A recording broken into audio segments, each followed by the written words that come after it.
For over 44 months, Russia has waged war on Ukraine, and today we will examine the military situation there. I'm Julian Röpke, and this is BILD Situation Room.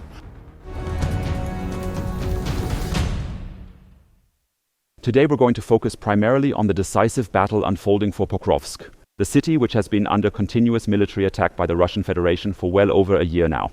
They were very close to invading it just recently, actually invading it. Now, Vladimir Putin claimed yesterday that the city was encircled. He said tens of thousands of Ukrainian soldiers were encircled there, and they were basically giving an ultimatum. They also let international press see the encirclement firsthand. We want to see what's really behind these claims and verify the actual situation on the ground in Pokrovsk firsthand. First, we'll take a look at a video that Russian propaganda released yesterday, which is quite symbolic and also led to Russian channels making these claims. We see here the western entrance of Pokrovsk. That means the western entrance, the one towards Dnipropetrovsk, the one towards Ukrainian-held territory. And we see indeed the Russian flag, which was hoisted here. The flag is real. We can verify that. And this place here is also real because I myself visited this place just last September. I basically recorded some videos right here because it's such an iconic entrance. The city gate with Pokrovsk written on it and the Ukrainian flag flying above. The Russians just put up a Russian flag here yesterday. And the real question now is, have they actually managed to reach the western entrance? So did their infantry troops actually manage to get there on the ground, or was this flag placed there by a drone instead? First, we're looking at the deep state map here, and then there's another video about it right after. And we can already see here on this pro-Ukrainian map that this gray area, maybe we can still spot it on our map, goes right up to there. So Ukraine also says this area is contested. There are Russian troops here, but we don't know for certain if Russian troops actually raised that flag there. No Russian soldier was visible in the video anyway. And what we're seeing now is how Ukraine is launching an attack and completely destroying this flag. Here we get a somewhat clearer view of the entire area, specifically that Russian flag that's positioned on the city entrance sign. On the other side here is the sign for a gas station, and this is the very station where we also filled up back then, which as mentioned is located quite close to the city. And here there are also a few positions in the surrounding area, of course, because this is essentially the western entrance to the city. Let's look now, we can focus on what's happening in this right section. We can clearly observe that an explosion occurred right at the Russian flag, which subsequently led to its complete destruction, so it is no longer flying here afterward. There were some statements, some discussions regarding these two videos. As I said, the first question is, did Russian soldiers hang that there or not? If so, why were they gone? And the second question was, why did the Ukrainians, if they claim the Russians aren't there, that they haven't encircled the city, take control of the western entrance? Why didn't they clear the entire area with soldiers, but rather also attacked it with a drone? And the answer to both questions is, of course, the security situation. Both the Russians know that if they film themselves there while raising this flag, then they are in extreme danger to their lives. But the Ukrainians also know that if they send soldiers up close there to take down this flag, then they're not just being filmed, probably by the Russian drones, but their entire journey there and the return trip back was also filmed. That means the Russians can figure out where the nearest Ukrainian position is. We still want to take a look at the overall situation on the map before we examine any further evidence for the current situation in Pokrovsk. So as we can see here, we're heading into the southeast of the country, and we'll just pause here at this current zoom level for a moment or so. And we can see the current situation as of this morning is genuinely dramatic.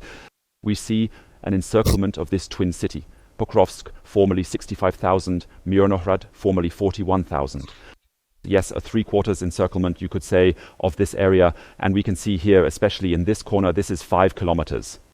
So what that means is right now we are still looking at approximately, and I can illustrate this using the other map, a gap of about 5 kilometers between the Russian ground forces advancing on the city from both the northern and southern flanks. But the key factor really are the drones. They have an operational range of roughly 10 to 20 kilometers, like most Russian kamikaze drones. That means this entire area we see, really everything on this map is monitored by Russian kamikaze drones, and of course by Ukrainian kamikaze drones as well, which makes it almost equally impossible for the Russians to approach this area with vehicles or to move around freely. We'll continue letting this footage run, and now we're going to take a more detailed look inside both of these towns, specifically focusing our attention on Pokrovsk and Myrnohrad. We'll just let this video run now, and what we're seeing here is a truly very critical situation for the Ukrainian army. Because we see the entire yellow area, the orange area, of course, that is precisely the contested area within Pokrovsk.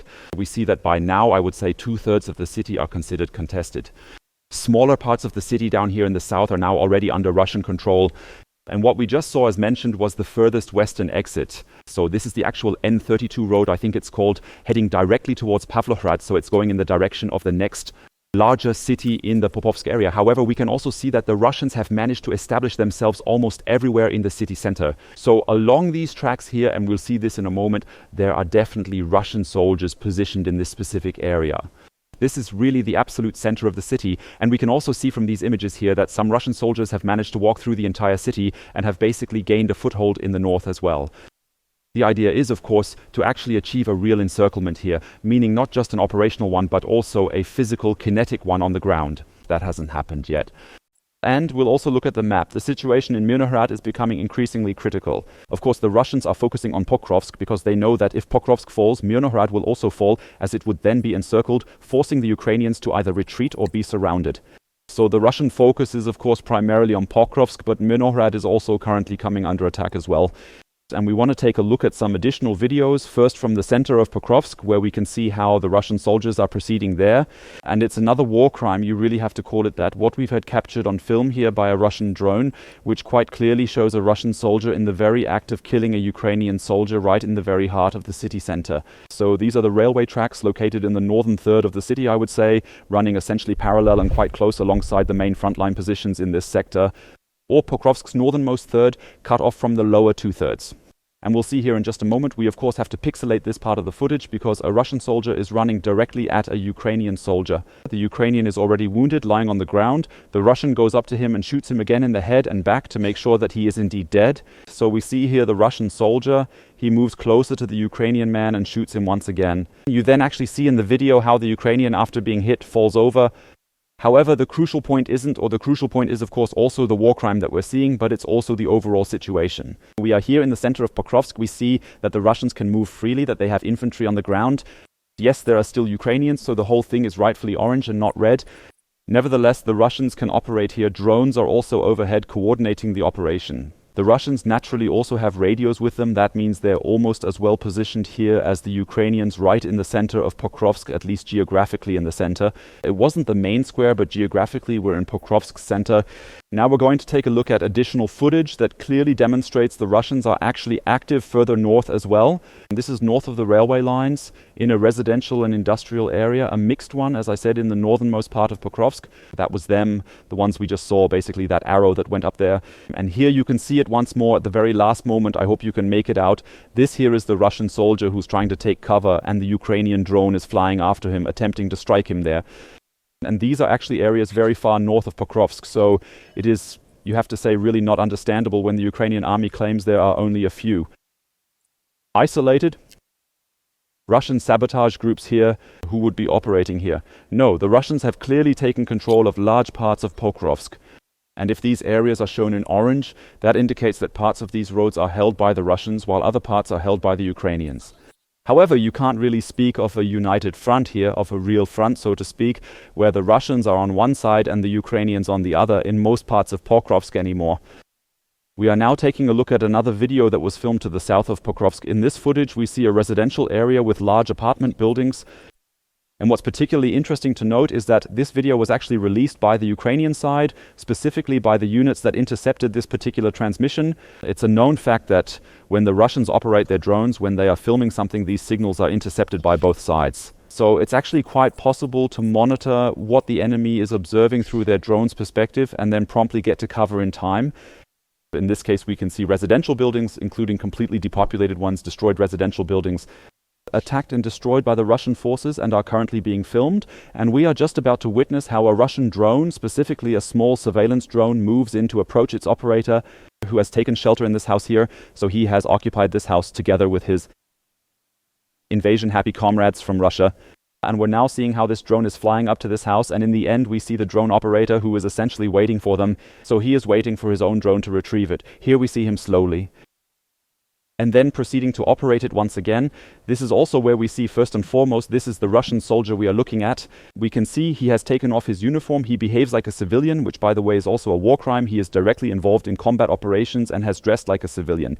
In order not to be recognized by the Ukrainians, if he's just walking down the street, especially in a not so good situation, he would just walk right past them, move around completely normally and hope that the Ukrainians take him for a civilian. However, this once again shows us the situation. The Russians aren't, as the Ukrainian military command claims, operating with sabotage groups there that are always sent from outside, but the Russians have established a logistics network, have also set up their drones, yes, specialists within the city, set up within the residential areas as well, and are operating from there into the rest of the city. That means they're no longer stuck in that, well, pretty precarious situation where you basically always had to send someone into the city and that person then had to manage for several days, with just their ammunition and food supplies, and then had to get out again or they'd end up starving.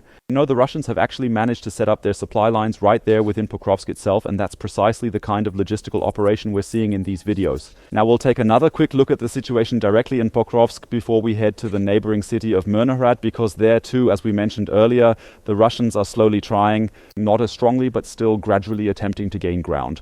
So we've recently viewed footage from the different sectors. We recall the flag footage came entirely from the western side over here. The footage of the Russian soldier who committed a cold-blooded murder of a wounded Ukrainian soldier here were from the central area right here on the map.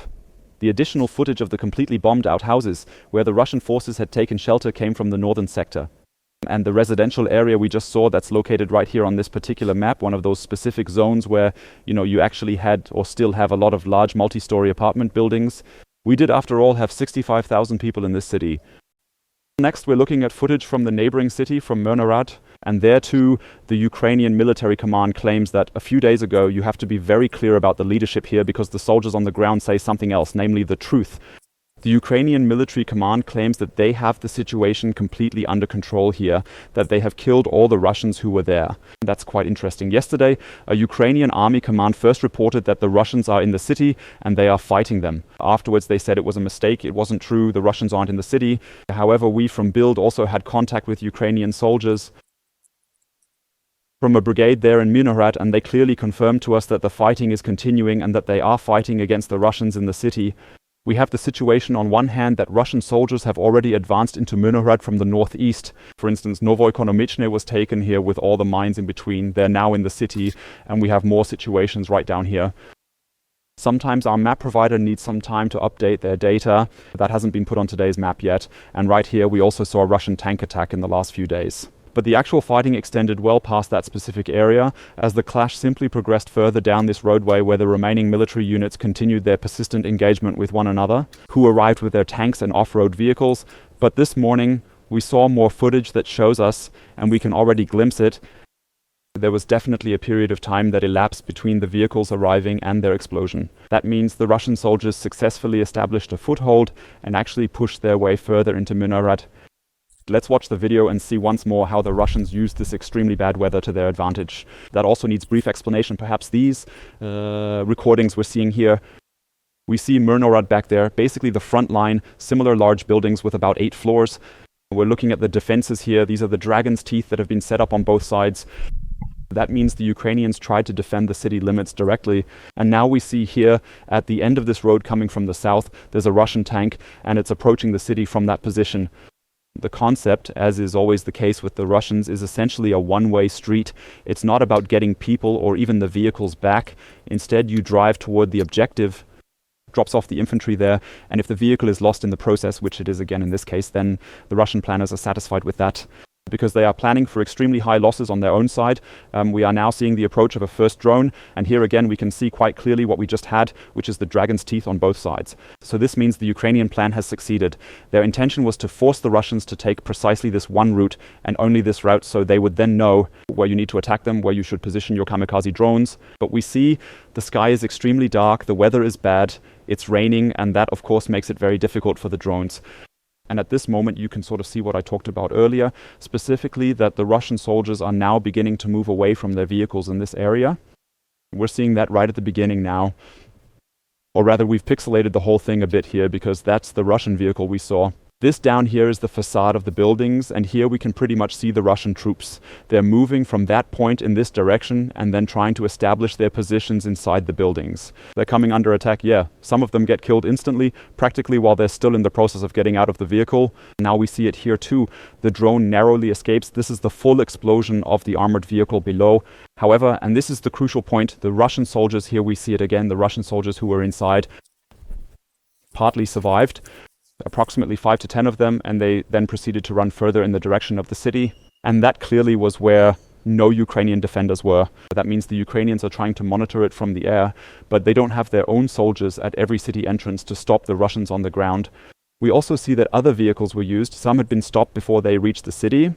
Again, these so-called garages, meaning armored vehicles, either tanks or armored personnel carriers, that were completely built over to transport as much infantry as possible here. The overall situation we have observed in Pokrovsk is truly and utterly dire by all accounts. It is extremely critical for the Ukrainian army. Yes, Ukraine has already lost control over parts of Myrnohrad and Pokrovsk. And this was confirmed yesterday by the Ukrainian Army's 7th Corps, stating that they themselves only have an estimated force of around 1,500 soldiers available. These are just estimates. This doesn't come from them. They've got 1,500 troops in Pokrovsk. The Russians, these are the 7th official figures, Corps from yesterday. The Russians are currently attacking Pokrovsk with 11,000 soldiers, while the Ukrainians have a very narrow route and are sometimes left with just a thin, fragile supply line that is incredibly difficult to maintain and resupply effectively under this constant pressure from all sides, 3, 4, 5 kilometers wide, and even that is heavily monitored by drones. We showed that yesterday. The whole logistics now works on foot. The Ukrainians also have to transport their ammunition, their drones, their fuel, and so on to Pokrovsk on foot. Consequently, an incredibly difficult situation for the Ukrainian army, which, if the recent dynamic of the past weeks and months continues, will ultimately result in Pokrovsk and Myrnohrad in the near future, possibly in the coming weeks, perhaps in the coming months, will fall to the Russian invasion army. From Donetsk, we continue to the west to Dnipropetrovsk. Here too, there is new footage that shows us the Russian army is advancing in the southeast of the country, specifically to Vyshneve, a small town in the Dnipropetrovsk region. And we'll take a look at this footage of the Russians here. We can see this was filmed in better weather. The Russians obviously need that too to begin their own drone surveillance and reconnaissance. And we are now looking at Vyshneve here, and we are just about to witness these massive incoming attacks, the FAB bombs in action. Here we see them 1, 2, 3, 4 probably again. There's the second one, there's the third one, and yeah, there's the fourth one now, which is exploding here. So we're seeing 4 FAB bombs being dropped at the city, and that's exactly the typical Russian strategy, to first completely depopulate every small town with these kinds of attacks, with these massive airstrikes. The Russian calculation in this situation is perfectly clear. If civilian life becomes completely unsustainable there, then the Ukrainian soldiers there can no longer hold out. And so after you've destroyed a large part of the defense, you can just move in there. Let's take a look at this video. This was, as mentioned, published by Russian propaganda. However, it has now also been confirmed by the Ukrainian side, again, not by the official military leadership, but by the activists and the supporters who are backing Ukraine, that Vyshneve has fallen. We're looking right now at a multiple rocket launcher. I think we can pause that for a moment. Multiple rocket launcher of the Russian army. Whether we can pause it at the right moment is the question. Yes, not exactly perfect, but here on the right side we can see it firing its unguided rockets at Vyshneve. And here again there are massive impacts, and only when all that is done, when the bombs have fallen, when the aircraft were active, when the multiple rocket launchers were active, here we now see all the impacts, only then do the Russians move closer and try, precisely with their smaller drones, to target individual Ukrainian positions. We of course have to pixelate this, and attack the Ukrainian soldiers here and systematically eliminate them before then, with his own infantrymen going in. Because yes, the Russians have much more infantry available than the Ukrainian army, but even they don't have the masses now. They also aren't attacking anywhere with maybe 100, 200, 500 people at once, or even much more, as you might have seen in the Second World War, but instead they're small groups. In this particular instance, we're once again witnessing groups of Russian invaders as they're now entering here. Perhaps it was about 10 or 20 of them in total who ultimately ended up seizing this entire small town or village. And now we see in these recordings again, the Russians then also, yes, they have very little fear of drones, likely because they were simply given the order and in a crisis they just die. We've seen that dozens of times, or that the Ukrainians have actually pulled back now. The drone surveillance in the center of Vyshneve has deteriorated significantly, and the Russians are now able to constantly wave their flags here, just to show they have all parts of the city under their complete control. They've seized all the villages near Vyshneve. It's a maddening situation here too. You can't help but think it's the last place you'd want to be. In a newly occupied city, the middle of an intersection offers absolutely no cover or protection. Nonetheless, the Russians do exactly the same thing, simply to show that we have indeed conquered everything, we have no fear. We are currently in firm control of Vyshneve. As I mentioned earlier, this is all just propaganda footage. In the last weeks and months, we have seen dozens of times that exactly these flag bearers were killed shortly after. However, that hasn't changed the fact that the Russians have still managed to keep these villages or these small towns, as in the case of Vyshneve. And we also want to take a look at that on the map. We want to check out the current situation in Dnipropetrovsk, and then we'll take another look into the southeastern part of the country, though a good deal further southwest than we saw before. Pokrovsk was up there, we remember. And here now, as mentioned, we see Vyshneve. On these maps, the status is still contested, which means we are seeing the orange area pushing further into that territory. Deep State map, our provider, is usually a day or two behind the current situation. The development, because you're being cautious, because naturally you don't want to completely contradict the Ukrainian army either, but we've just witnessed it. In Pokrovsk, where the Deep State map activists who create these maps are indeed being extremely very firm. Not only with themselves, but also with the Ukrainian army leadership, and they keep showing that the things being claimed are only partly true, because the Ukrainian army leadership and also the government are very cautious with their statements, because they say they're still fighting for cities, even if only nearby, still shooting into it from the outside. In Pokrovsk, it's like this. We just saw it. There are still some, probably more than 1,000 Ukrainian soldiers in the city. Therefore, the Ukrainian leadership is still being very careful to emphasize that the battle is not yet decided, even if the current situation appears differently. We had shown in the last few days that also here in the south, we hopefully see this again. These are the oblast boundaries. That means we have here Donetsk, we have here Dnipropetrovsk, and we have here Zaporizhzhia. And we clearly see the Russian attack lines, namely one over Uspennivka, which hasn't been captured yet, towards Huliaipol. Huliaipol, an important city that the Ukraine, a frontline city since 2022. The Russians failed to advance further south here. So they took the route via Donetsk now, the long way around. And the other main axis of attack, of course, from the Russians is towards Pokrovsk. Pokrovsky, an important supply hub, a larger town with several thousand inhabitants, at least formerly. I myself was in Pokrovsk about 6 months ago, and it still looked pretty decent back then, even though there had already been some bomb impacts. Meanwhile, you can see the Russians are getting closer and closer, and the problem, of course, is also, we can see here from the ranges, it's 12 kilometers. Meanwhile, the Russians are also able to directly attack Pokrovsky with their kamikaze drones, which have a range of about 20 kilometers, and go hunting for people there after individuals. That means not just using Shahed drones or similar, where you simply input fixed coordinates, but actually attacking there with small drones, where you can then directly target and actively pursue these specific individuals right within the city. Finally, we want to take a look at two videos. One is a Russian propaganda video that backfired significantly, in my opinion. Let's take a look. Russia claimed here to have destroyed an IRIS-T system from Germany. We can see the video was published by the Russian side. There you can see the IRIS-T system. And in this spot, they've written for $50 million to make it perfectly clear. So this is a system from the German manufacturer Diehl that was also shown here again, which was what was attacked here. Yes, it does look quite a bit like that. We probably have the covered truck positioned up here at the front, and then we have the erected missile launchers back here, which are ready to go. We'll see in a moment how the Russians attacked this, although they've actually cut out the attack itself. They probably even felt a bit guilty, because it simply didn't look realistic. And next we'll see, however, how the entire process was first observed and how then an attack was ordered on it, once again from a different perspective, in order to destroy this alleged IRIS-T system. But we can immediately see from the damage we're looking at now we've got it.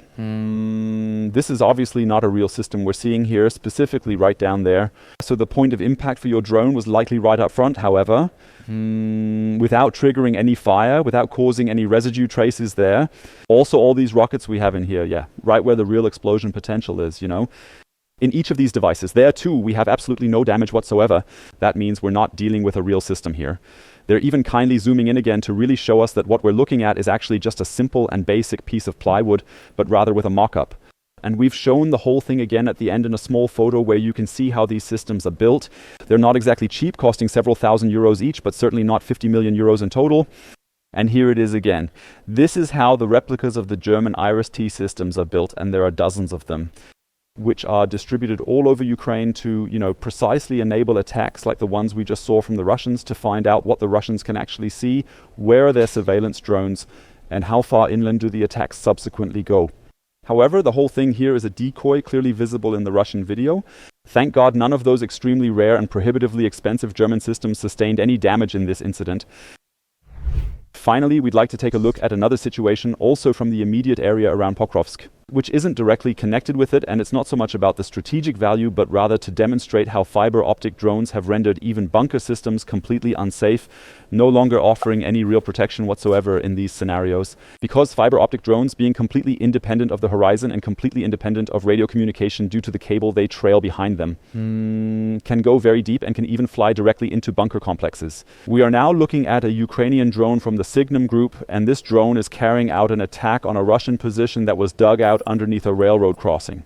That means, or rather we need to make this clear, the distinction here is that the tracks go overhead and they thought, where are we safest? Of course, the safest place is under the tracks, because then you've got the steel above you and the wood on top, which makes it almost impossible to assault. The Ukrainians spot this and proceed to attack the bunker entrance.